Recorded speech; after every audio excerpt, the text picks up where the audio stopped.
Um abençoado dia a todos, meus irmãos. Graça e paz na pessoa de Cristo Jesus. Hoje a nossa leitura, como texto básico da nossa lição, está em Atos, capítulo 2, do verso 42 ao verso 47. As Escrituras dizem assim: E perseveravam na doutrina dos apóstolos e na comunhão, no partir do pão e nas orações. Em cada alma havia temor e muitos prodígios e sinais eram feitos por intermédio dos apóstolos. Todos os que creram estavam juntos e tinham tudo em comum. Vendiam as suas propriedades e bens, distribuindo o produto entre todos, à medida que alguém tinha necessidade. Diariamente perseveravam unânimes no templo. Partiam pão de casa em casa e tomavam as suas refeições com alegria e singeleza de coração, louvando a Deus e contando com a simpatia de todo o povo.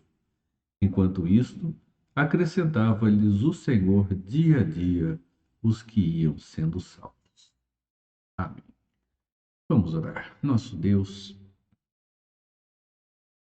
nós precisamos retomar em nossa vida como família da fé os valores da Tua Palavra, Senhor.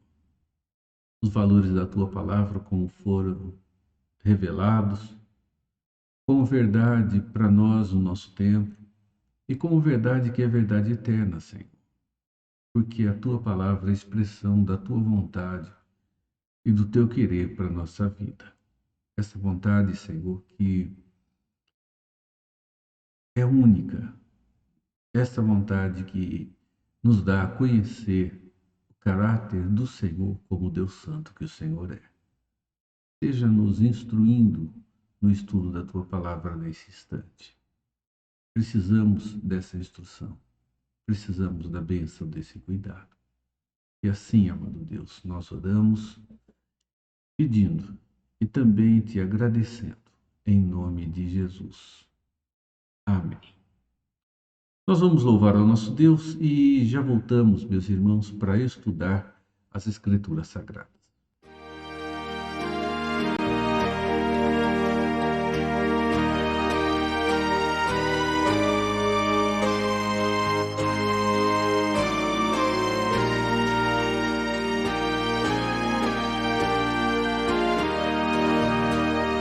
Sempre verás, serei, pois te acreditei, forte serei, pois muito aqui sofrer, puro serei, o exemplo do meu mestre, nas provações, ousado espero ser, nas provações, ousado espero ser, de todos quero sempre ser amigo, ser generoso, bem não alegar, sempre imperfeito eu hei de ser humilde, sempre hei de crer, confiar, servir e amar, sempre hei de crer, confiar, servir e amar.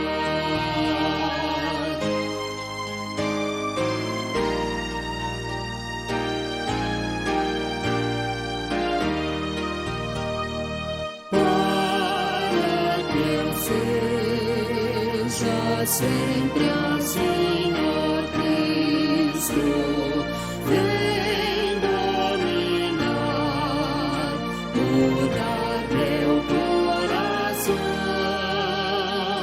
pois eu bem sei os braços em que caio,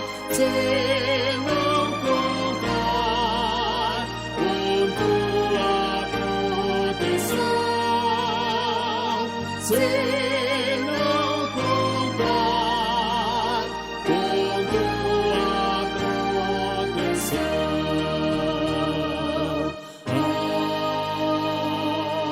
Amém.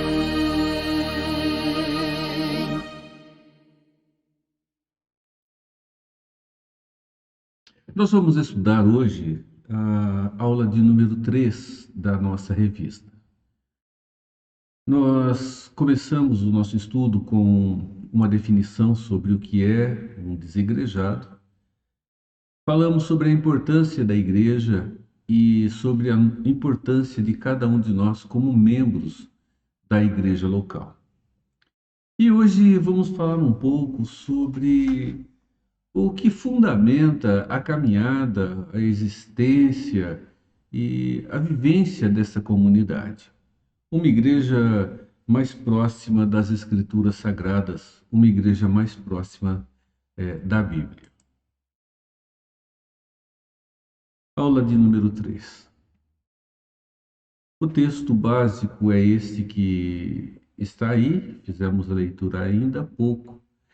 E para introduzir, eu quero usar a mesma introdução, o mesmo exemplo que o autor apresenta dentro do nosso periódico e dentro da nossa revista. Ele fala sobre uma ministração que há alguns anos atrás surgiu na internet com um pastor que se chamou A Unção da Galinha.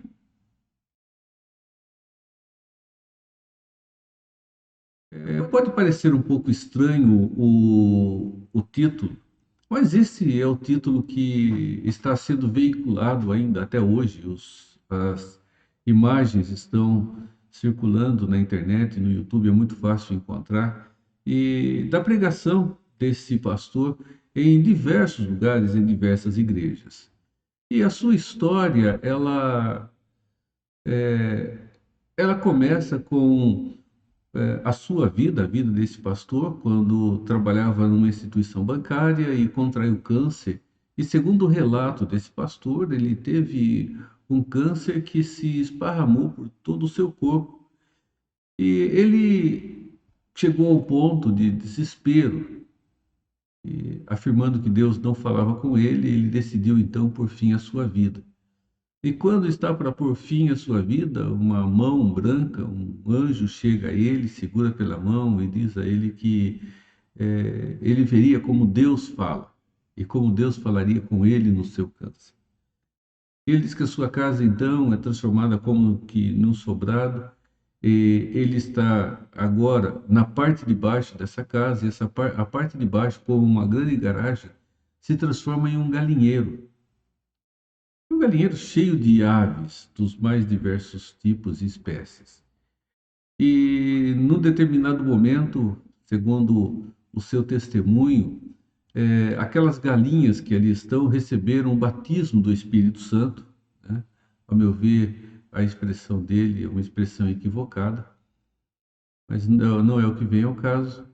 E as galinhas começaram a falar em mistério ou em outra língua. E num determinado momento, uma dessas galinhas vem e toca a sua cabeça e diz, e começa a falar em mistério. E nesse mesmo instante, um galo vem e começa a interpretar o que aquela galinha falava. E aquele galo chama de filho, coloca uma asa na sua cabeça. As outras galinhas curvaram-se em reverência ao batismo que as outras galinhas haviam recebido. Elas cruzam as asas, colocam o bico no chão e o galo começa a interpretar. E o galo diz que Deus estaria curando o seu câncer e que ele se tornaria um pregador da palavra e que seria um portador da ação milagrosa de Deus e por onde ele passasse, os milagres aconteceriam. Essa é a unção chamada unção da galinha. E, meus irmãos, Essa unção, né, chamada da galinha, ela é uma das situações que tem trazido dificuldade para muitas pessoas dentro das nossas igrejas. Não nossas igrejas no sentido de nossa denominação, mas das igrejas evangélicas, principalmente as igrejas não históricas. E, meus irmãos, estranhices como essa da unção da galinha, ou como essa que é mais recente, que também está você vai encontrar aí com facilidade na internet, nós temos visto acontecer o tempo inteiro dentro das igrejas do nosso país, né? Esse culto vai acontecer agora, dia 27 desse mês, e é um segundo que eu encontro, né? Já houve um culto PET, assim chamado, anteriormente em uma outra igreja, e agora vai acontecer em uma outra igreja, se não estou enganado, na cidade de Goiânia, um culto PET. E segundo o depoimento daquele que está organizando, essa é uma forma de atrair pessoas para ouvir o Evangelho. Essas estranhices que têm acontecido dentro das nossas igrejas têm levado muitas pessoas a se distanciar da igreja e não continuar dentro delas, estranhando, meus irmãos, e vivendo cansados dessas coisas bizarras e estranhas que muitas igrejas têm vivido e que muitas igrejas, entre aspas, têm oferecido. Muitas pessoas têm abandonado as igrejas e têm feito parte desse grupo chamado de os desigrejados, ou aqueles que têm acreditado que não precisam da comunhão da igreja, não precisam estar ligados a uma igreja institucional para viver a sua vida de uma maneira íntegra, de uma maneira positiva, de uma maneira que estejam atingindo na sua vida pessoal um auge espiritual, né? Uma maturidade espiritual. Aqueles que entendem que precisam continuar nas igrejas,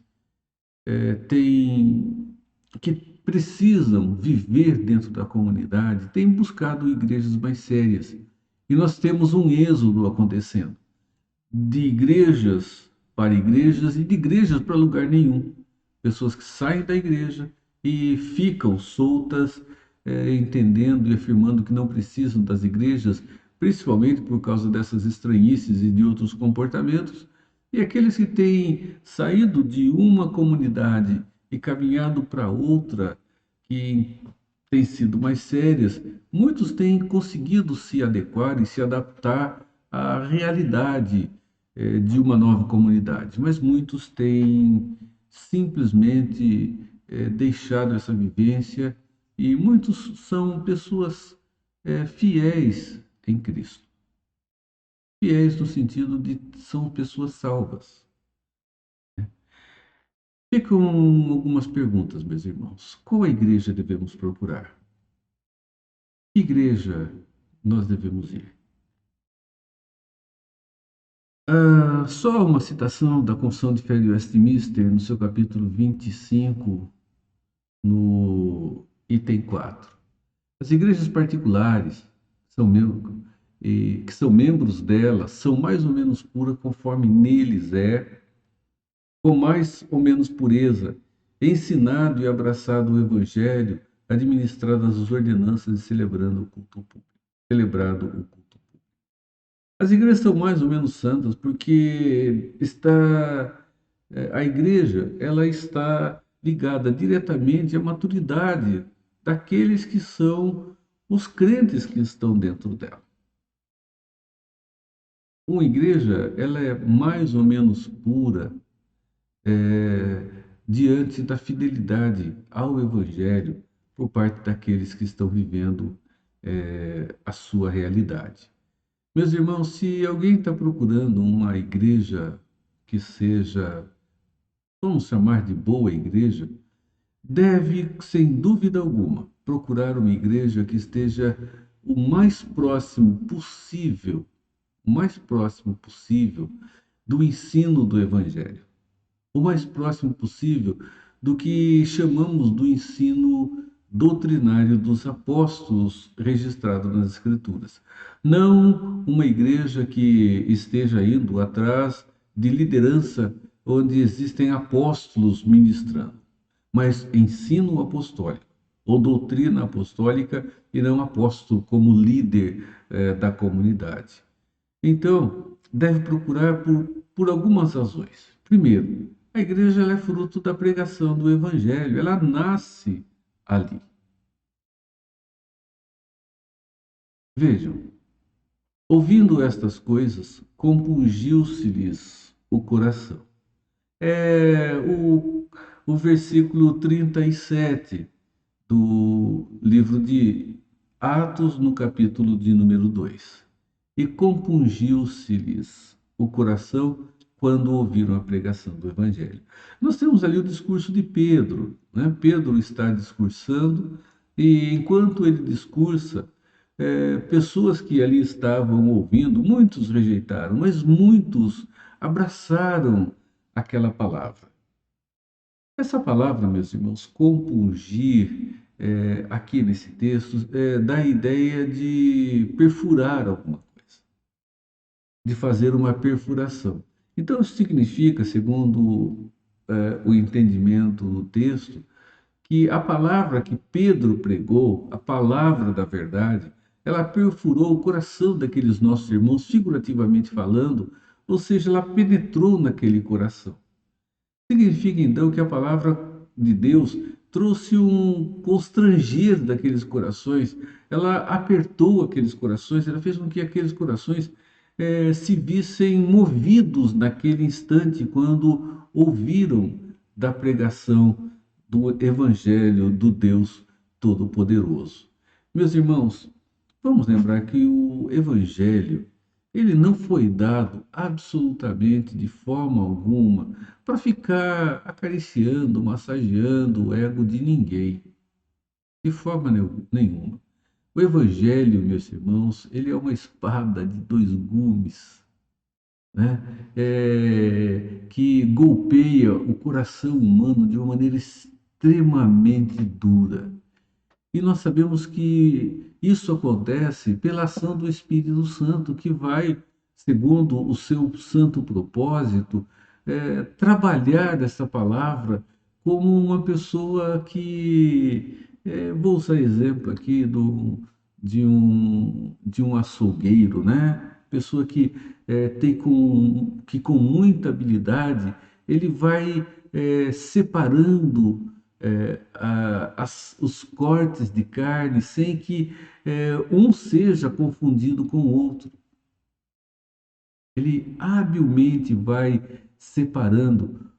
Ou então aquela pessoa, aquele espadachim que vai e perfura o coração de um inimigo, né?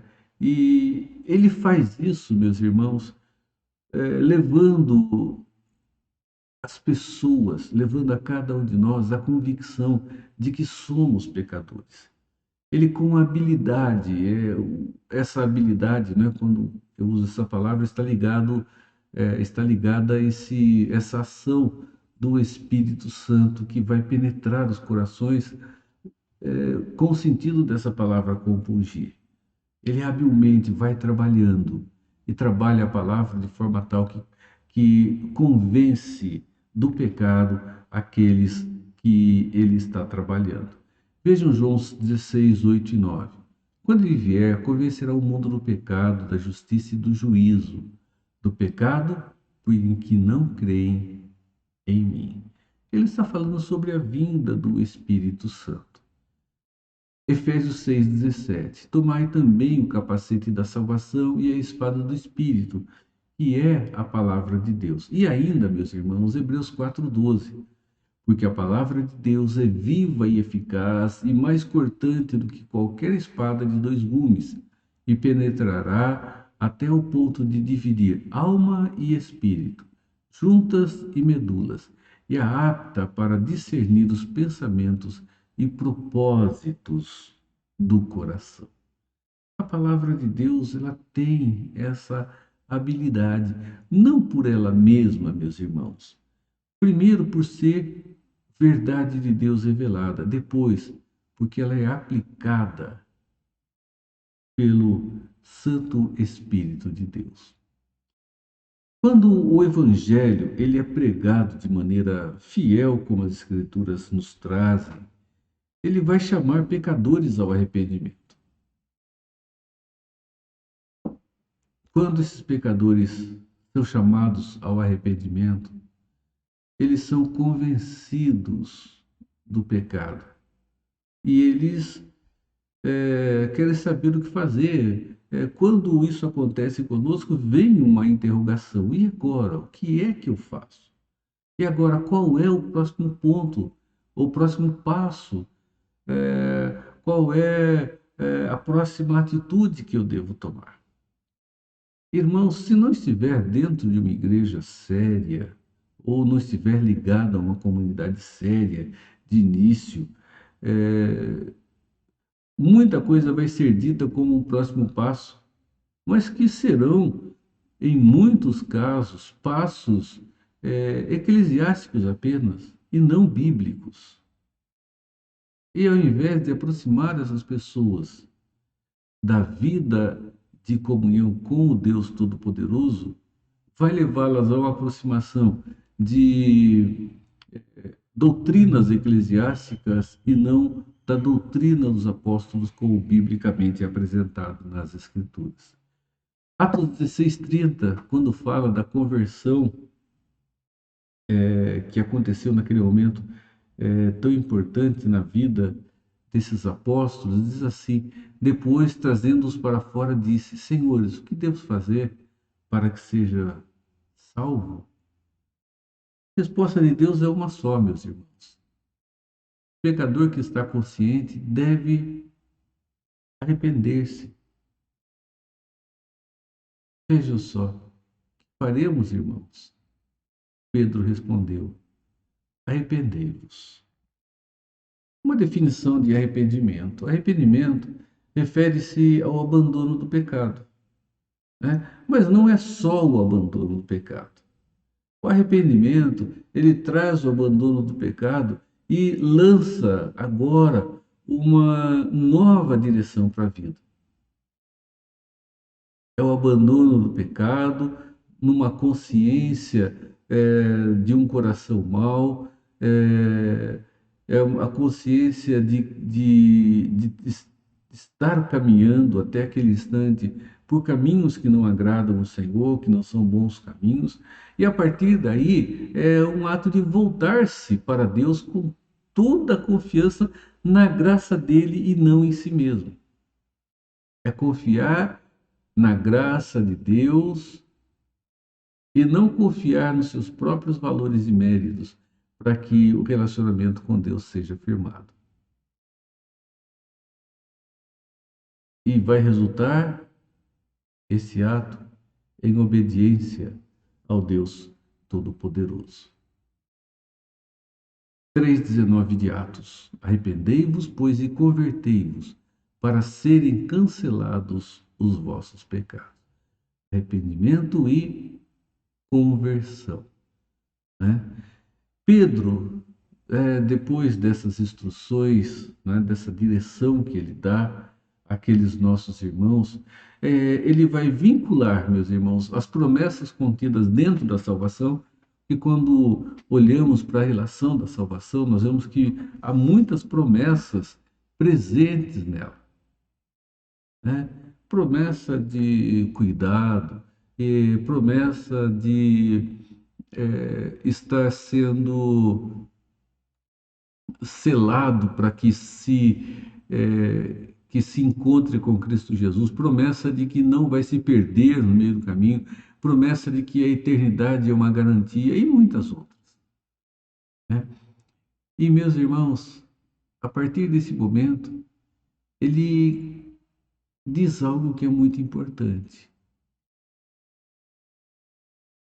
Dentro dessas promessas, após o conhecimento delas, Pedro identifica publicamente essa pessoa com Jesus. E como é que isso vai acontecer? Através do ato sacramental do batismo. Esse ato que é a maneira externa de se mostrar o que aconteceu dentro do próprio coração, dentro da própria vida. Então, creia, arrependa-se e seja batizado. O batismo, meus irmãos, não tem valor salvífico, não. Muitas pessoas têm crido que se não forem salvas, se não forem batizadas, não encontrarão salvação de forma nenhuma. E muitas, inclusive, afirmam que há formas de batismo que são válidas e outras não, e que se não for batizado dentro de uma determinada forma, também não há validade nesse batismo e pode não conseguir chegar à sua condição de salvo. Então, isso é um equívoco, segundo a nossa visão, do entendimento melhor do que as Escrituras nos apresentam. Então, o batismo não salva ninguém, mas é importante, porque ele é um sinal visível, um sinal externo das promessas que Deus fez a cada um de nós, que Deus fez ao seu povo. Vejam, 1 Pedro 3:21. A qual, figurando o batismo, agora também vos salva, não sendo a remoção da imundícia da carne, mas a indagação de uma boa consciência para com Deus por meio da ressurreição de Jesus Cristo. Segundo, a igreja é fruto de uma genuína conversão. Bem, pode parecer para nós estranho, né, falarmos genuína conversão, né? Genuína conversão porque aos nossos olhos temos conversões aparentes. Então essa expressão ela diferencia esta situação, né? Uma conversão verdadeira de uma conversão que não é verdadeira, ou seja, uma mudança de atitude aparente e não de fato uma mudança de atitude de coração que vai se externar.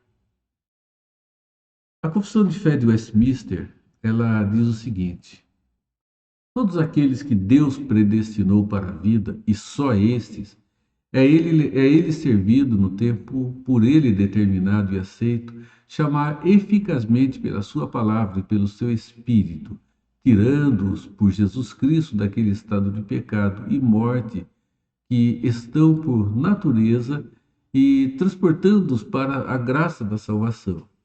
Isto ele o faz, iluminando seus pensamentos espiritualmente, a fim de compreenderem as coisas de Deus para a salvação, tirando-lhes os seus corações de pedra e dando-lhes corações de carne, renovando as suas mentes e determinando-as pela sua onipotência para aquilo que é bom e atraindo-os eficazmente a Jesus Cristo, mas de maneira que eles vêm muito livremente, sendo para isto dispostos pela sua graça.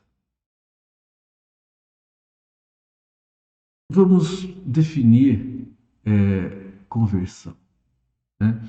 Eu quero trazer um gráfico que já usei aqui anteriormente. Ele aparece dentro da chamada ordem lógica da salvação. Isso significa que não trato aqui da ordem cronológica, mas da ordem lógica, o que deve vir passo a passo, um momento após o outro, logicamente. Tudo começa, meus irmãos, na eternidade passada. A eleição como uma obra do Pai que acontece na eternidade. A justificação objetiva como uma obra do Filho que acontece na cruz. Essa justificação objetiva tem a ver com o pagamento da nossa dívida ao Pai. E a regeneração, que é uma obra do Espírito Santo que acontece dentro do coração daqueles que foram eleitos, segundo com muita propriedade apresenta a Confissão de Fé de Westminster. Então, nós observamos que dessa ordem lógica, o Pai, ele elege, ele é o autor da eleição. O Filho, então, justifica diante do Pai, objetivamente, aqueles que foram eleitos, aqueles que por quem a dívida seria ou será ou foi paga, melhor dizendo, pelo Filho. O resultado, meus irmãos, é a regeneração. Então, o pai elege, o filho paga a dívida. Dívida paga, então Deus concede vida àqueles que espiritualmente estão mortos. E esta é uma obra operada dentro dos corações pela pessoa do Espírito Santo. Isso vai culminar num novo nascimento, né? Regeneração e novo nascimento, alguns têm tomado como sinônimos, outros têm tomado como uma mesma coisa, né? Falando sobre regeneração e falando sobre nascimento, se fala sobre uma mesma coisa, mas didaticamente fica melhor entendermos que o novo nascimento é a manifestação da vida que foi gerada anteriormente pelo Pai. Fica mais fácil didaticamente compreendermos assim. E não creio haver nenhuma heresia absolutamente dentro dessa forma gráfica de exposição. Então, o novo nascimento, ele acontece através do chamado eficaz, ou seja, a palavra de Deus é pregada e os eleitos que tiveram a sua dívida paga e que agora têm vida em si, são chamados a ter essa vida manifesta claramente, publicamente e conscientemente. É onde o chamado acontece. E o resultado, quando o novo nascimento acontece, é a mudança de atitude, é a conversão, né? E a conversão, ela é amparada por dois aspectos, pelo arrependimento e pela fé. São dois elementos essenciais dentro da conversão. Eles não podem ser um ou outro tirados dentro desse ato que acontece dentro dos nossos corações. E vamos lembrar que nunca deixaremos de ser assessorados e trabalhados pelo Espírito Santo para que tudo isso aconteça, né? Textualmente, nós podemos afirmar que a conversão é a manifestação externa da regeneração, como anteriormente disse. Então, nós não podemos ver a regeneração, não dá para ver, né? Não dá para chegar e olhar e dizer, olha, aqui a regeneração aconteceu. Mas nós podemos ver os efeitos desse ato. O efeito mais notável produzido pela regeneração é exatamente a conversão. E a conversão, o regenerado, aquele que passou a ter vida espiritual, vai manifestar a sua confiança em Deus e o arrependimento do pecado que carrega consigo, aquele pecado que afastou do Deus Todo-Poderoso, aquele pecado que herdamos em Adão, né? E de maneira direta, a conversão implica um abandono do pecado. De outra forma, podemos dizer que, falando da conversão, nós estamos falando da nossa vida cristã, da nossa vida com Deus. E isso no sentido de estarmos caminhando numa direção e tomarmos uma direção agora oposta. Significa que nós vamos nos afastar mais e mais do pecado e vamos nos aproximar mais e mais do Deus Todo-Poderoso. Irmãos, é onde a palavra de Deus ela ganha o sentido dentro da nossa vida. É aí onde o Espírito Santo vem trabalhando. Vamos definir dessa forma: a conversão pode ser definida como um ato consciente de uma pessoa regenerada, no qual ela se volta para Deus em arrependimento e fé. Meus irmãos, o que é a conversão senão um coração despertado por Deus e para Deus? Quando ele faz isso, aqueles que espiritualmente estão mortos recebem vida espiritual, arrependem-se dos seus pecados e passam a confiar em Cristo, unicamente nele, para a sua salvação. Algumas evidências de uma conversão legítima. A conversão, ela representa uma virada na vida de alguém. Ela sai do pecado para salvação em Cristo. Isso implica numa mudança de foco. Estava-se focado numa direção e passa a estar focado numa outra direção. Da adoração a ídolos, porque o coração humano, sem a transformação que existe em Cristo, é um coração idólatra, e ele sai da adoração de ídolos para a adoração do Deus Todo-Poderoso, que é o Senhor e o Criador das nossas vidas. É uma mudança de governo, meus irmãos. Significa que onde eu me governava, eu agora vou permitir que Deus me governe. Isso não significa que Deus não tivesse governo sobre a minha vida, mas eu me agarro nesse autogoverno. Agora, eu me solto ao governo de Deus e dependo dele com tranquilidade. E é uma mudança no conceito de dívida.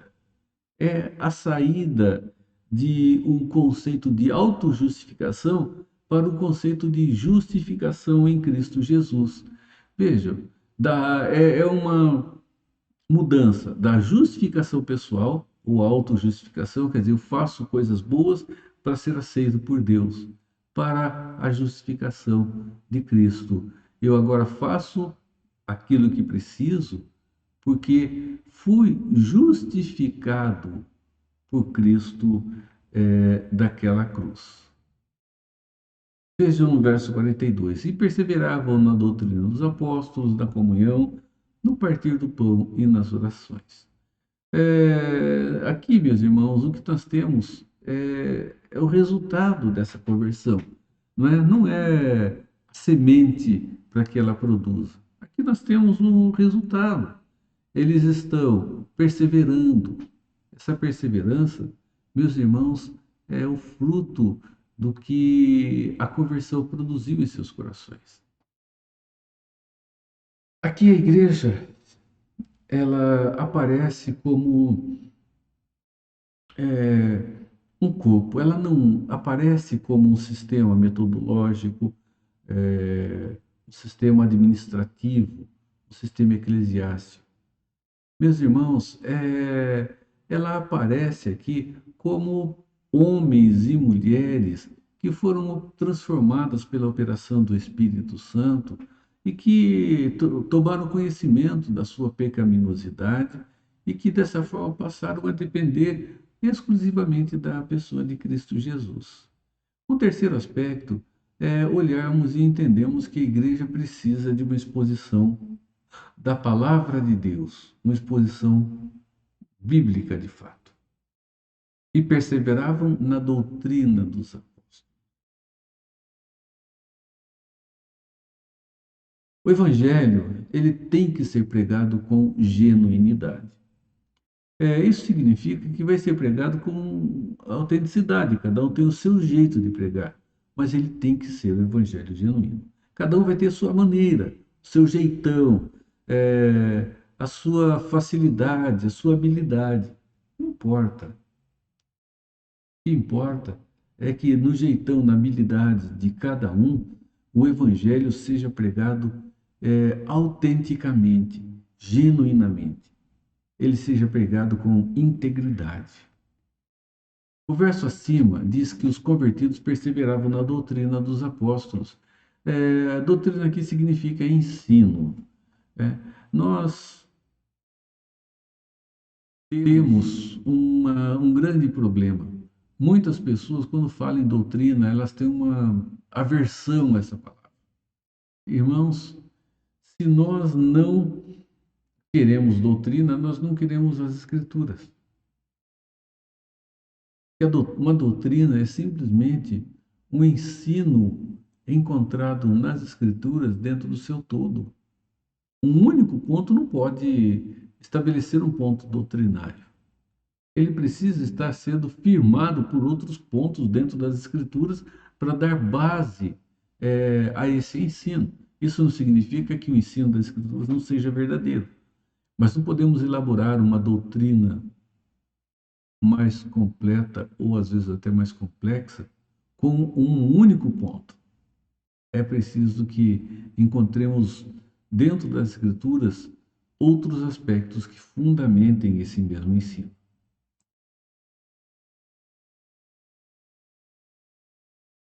Perseverar significa ser determinado em direção a alguma coisa. Perseveravam, eles eram determinados dentro do ensino dos apóstolos. Veja essa citação. Isso nos diz que os crentes da igreja primitiva buscavam com zelo e perseverança o ensinamento dos apóstolos. A palavra pode indicar também entusiasmo e ânimo em relação a ela. Hoje nós temos uma necessidade, a necessidade de uma pregação genuinamente bíblica, genuinamente doutrinária, genuinamente apostólica. E isso, meus irmãos, com o propósito de produzir vida na igreja, não produzir milagres, curas ou coisas desse tipo, mas de promover e gerar vida dentro da própria comunidade. E a melhor maneira disso acontecer é uma exposição bíblica ou uma pregação que seja expositiva. Essa definição de pregação expositiva aqui vai nos ajudar. A pregação expositiva consiste na transmissão de um conceito bíblico que foi encontrado por meio de um estudo histórico, gramatical e literário de uma passagem em seu contexto. Nunca tirar a passagem do contexto. E é preciso, historicamente, saber em que momento ela foi, essa passagem foi revelada, entender gramaticalmente o que ela está dizendo e, de forma literária, conhecer o seu gênero e saber o que o autor exatamente estava apresentando ali. Mas vamos lembrar que não é uma coisa seca, árida, e que isso vai acontecer sempre com o ato iluminador do Espírito de Deus. E com esse ato iluminador, o conceito bíblico ele será entendido, ele será explicado, ele será comprovado e ele será aplicado à vida das pessoas.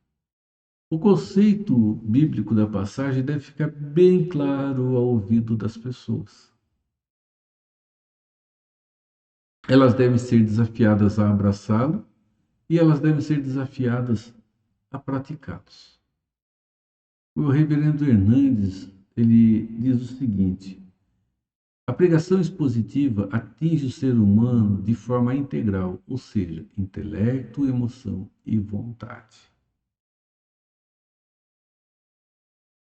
Sabedoria de Salomão nos afirma: não havendo profecia, o povo se corrompe, mas o que guarda a lei, esse é feliz. Provérbios 29, 18. Meus irmãos, a palavra de Deus atinge todas as áreas da nossa vida, do nosso coração. E principalmente nos confronta a nossa vida com a verdade de Deus e com a santidade do Senhor e a santidade do Senhor com a pecaminosidade de cada um de nós. O Evangelho bem exposto, as doutrinas apostólicas bem ensinadas, elas vão fazer com que as pessoas se tornem mais fiéis, mais dedicadas no cumprir dos mandamentos do nosso Deus. E podem ter certeza que, quando isso acontece, as nossas igrejas se tornarão mais fortes e se tornarão muito mais dinâmicas, momento a momento. Nós temos essa necessidade, meus irmãos.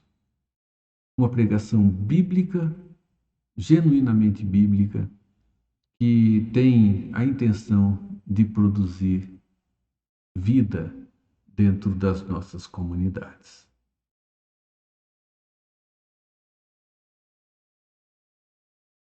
Uma igreja mais próxima da Bíblia. As Escrituras, elas nos desafiam a isso. Nós podemos ter igrejas muito alegres, muito divertidas ou coisas desse tipo, que atraem pessoas a ela. Mas nós nunca teremos uma igreja cheia de vida, uma igreja dinâmica, uma igreja mais próxima, amorosa e unida, se não for uma igreja que entenda seu papel segundo a revelação do Deus Todo-Poderoso. Igrejas são imperfeitas, porque somos imperfeitos.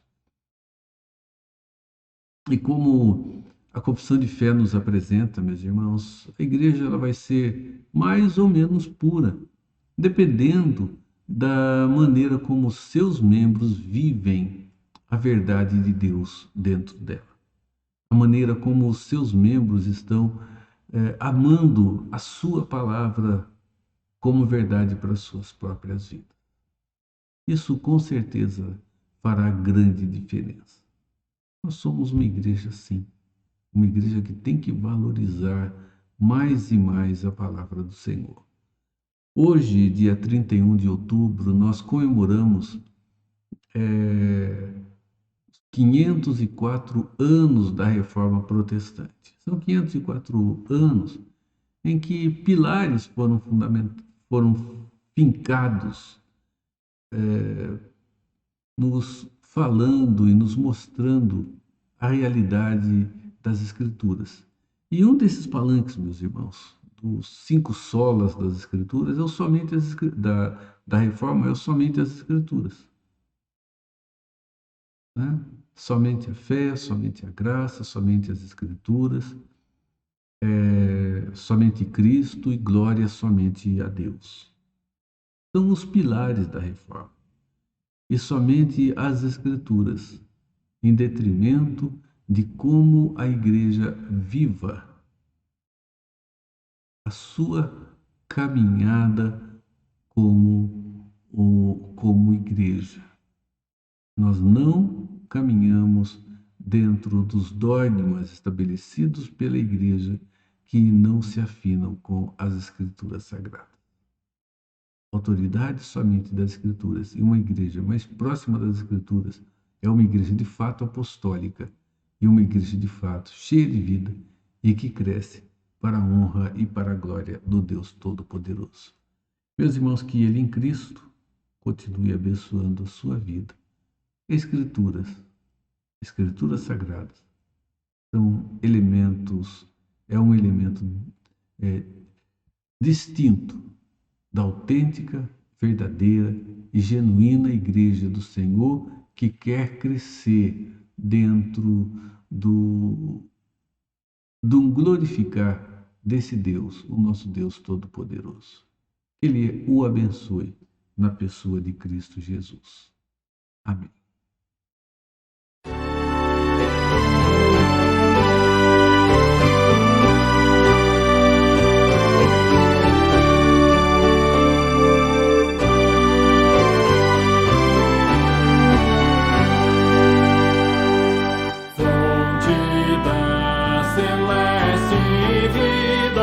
Manifesta o teu poder, vivifica-os sem alento, faz os mortos renascer. Vida eterna, nos vieste conceder. vieste conceder. Ao abrirmos o teu livro, dele emane a luz dos céus, esclarece todo engano e dos erros livra os teus. Ilumina, ilumina nossas almas, grande Deus, nossas almas, grande Deus. Na leitura desta Bíblia, dá-nos gozo, ó Senhor, tendo pelo teu ensino comunhão em santo amor. Exultamos, exultamos, entoando teu louvor, entoando teu louvor.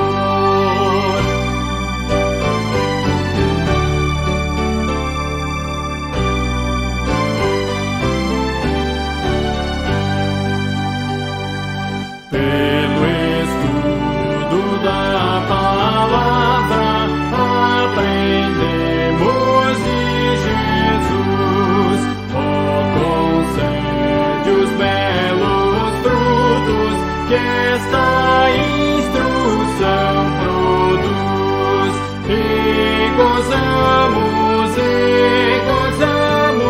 alegria, vida e luz.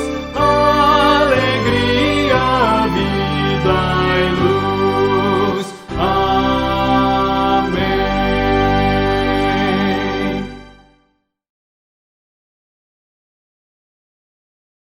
Vamos encerrar, meus irmãos. Nosso Deus, é na leitura, na meditação da Tua Palavra que encontramos, Senhor, a diferença que precisamos viver na nossa vida. Sabemos que ou o pecado nos afastará das Escrituras, ou as Escrituras nos afastarão do pecado, Pai. E nós precisamos de uma vida mais santa, porque precisamos nos afastar do pecado e só com a maturidade que precisamos ter dentro da Tua Palavra que vamos conseguir fazer isso. Nos ajude. Cuide de nós e dos nossos irmãos que estão adoentados também, abençoando, cuidando, Senhor, de cada um com sua bênção e trazendo melhora, Senhor, a sua situação, o seu estado de saúde. Guarde, Pai. É o que nós pedimos, orando, em nome de Jesus. Amém. Meus irmãos, que a bênção do Deus único, Deus Todo-Poderoso, Deus Pai, Deus Filho e Deus Espírito Santo, renove-se sobre a sua vida, sobre o seu lar, e alcance a todo o povo de Deus espalhado pela face da terra, agora e por todo sempre. Amém. Deus te abençoe, Deus te dê um abençoado domingo para a sua honra e para a sua glória.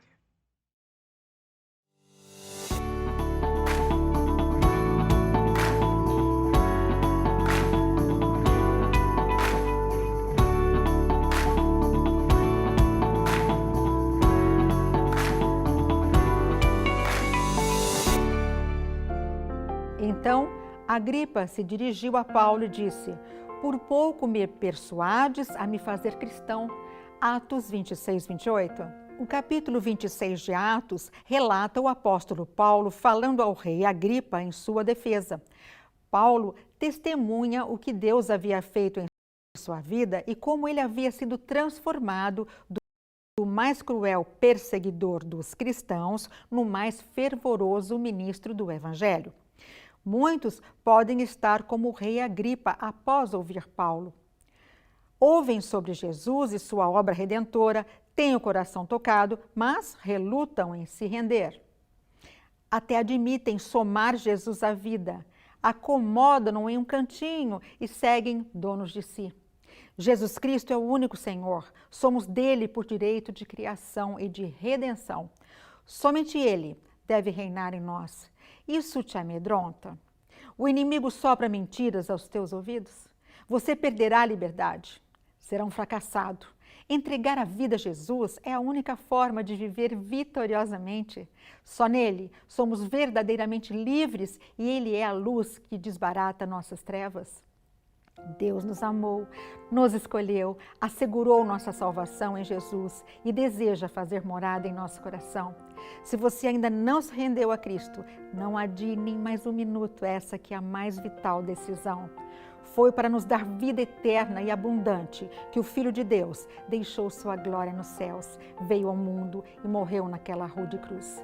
Não negligencie tão grande salvação.